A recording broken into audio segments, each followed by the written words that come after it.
There's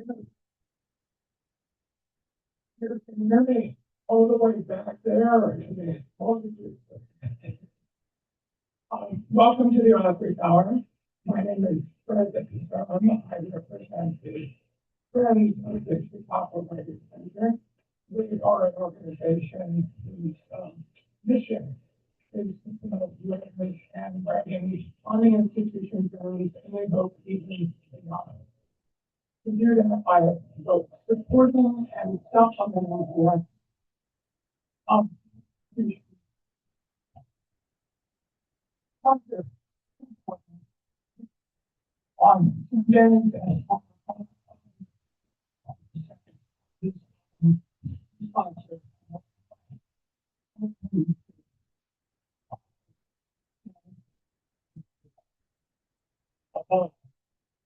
on the fly. On Wednesdays, all also all formal and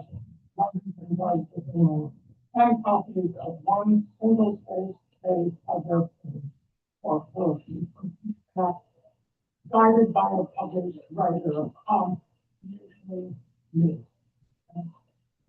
And today, as part of the author dollar reading series, the British author writers will present their work. After the first author reads, I will talk about annual events that sponsor. Also, should have time for a short Q&A of the authors present. And at least two of the authors have books for the and find up there. Our first reader is Sandee Gertz. He's a poet, memoirist, and novelist in Western Pennsylvania, now living in Nashville, Tennessee, represented by the E4 EVO for a novel outcome position. She is the author of The Pattern Maker's Daughter, a poetry collection from Dog Press, and most recently the winner of the Marion Prize in Poetry. That's writing contest. She is a member of the WiFi Award winner and a awardee of the Pennsylvania Commonwealth Poetry Fellowship. She has published for poetry and creative nonfiction in literary journals for over 25 years, including Green Mountains Review, Barbara, Poet Lore, Northern Appalachia Review, Wild Fruit Journal, and more. She has taught creative writing and English at Cumberland University for 10 years as an associate professor and is the managing editor of Novus Literary Arts Journal, an international journal of Sandee.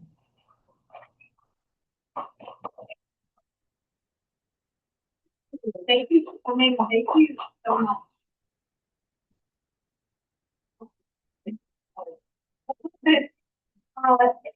Your generosity and the Writers Center here means so much to me, more than I can say. I'm going to have my stopwatch here in a second. I'm going to read from this novel that is out of commission, Public of Jerusalem, Trumpets. And what I say, if you read one particular generational novel, you read one, because there's many threads and many different perspectives and generations woven into it. So today I'm just choosing one that is somewhat of a meditation. Jerusalem's trumpets are a nickname for datura flowers, trumpet flowers.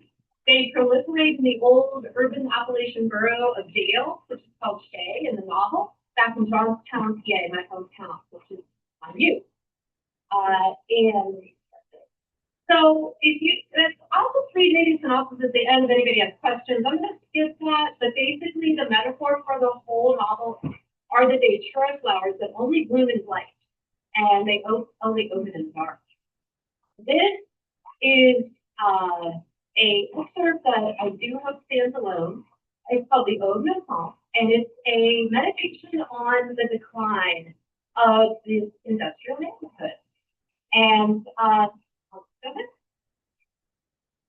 Laurel, and so you need to know Laurel. Laurel is the head of the community arts program that started in the little tiny borough, and this is the couple that she meets at the top of the borough where people can overlook the valley.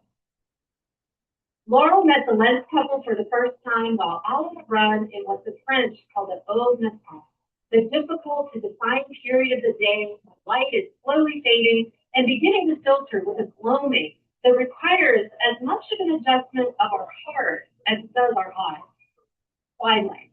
In French, there are more than 4 words for this intriguing time of day: crepuscule, the broom, the cleanse, which subconsciously urges something within us to hurry and act, to engage in any undone tasks that belong to the dwindling daylight.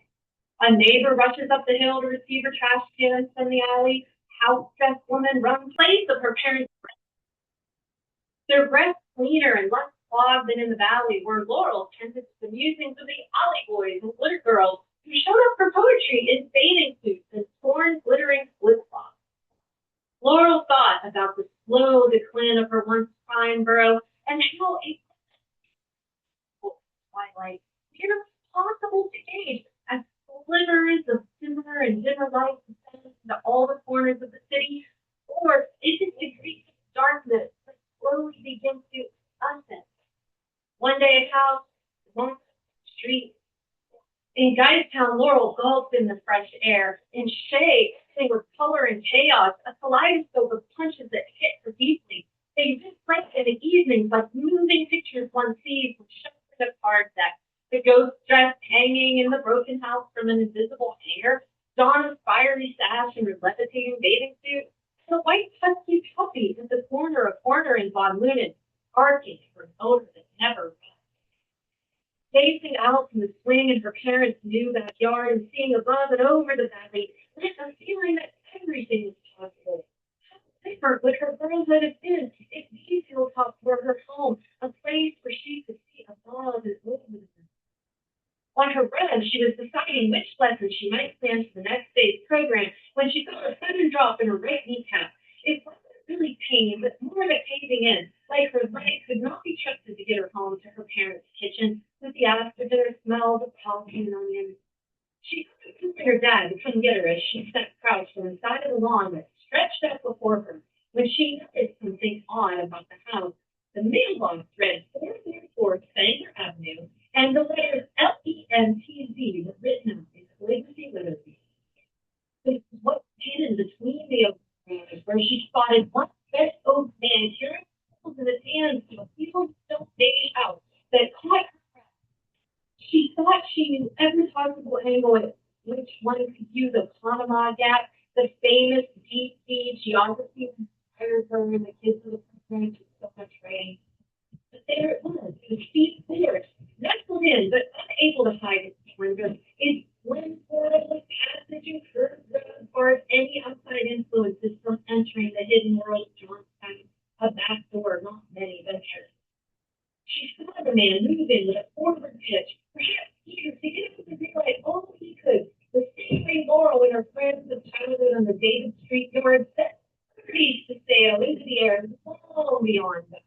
Taking heart once, and there sadness was love just one more return to the remnants of one each.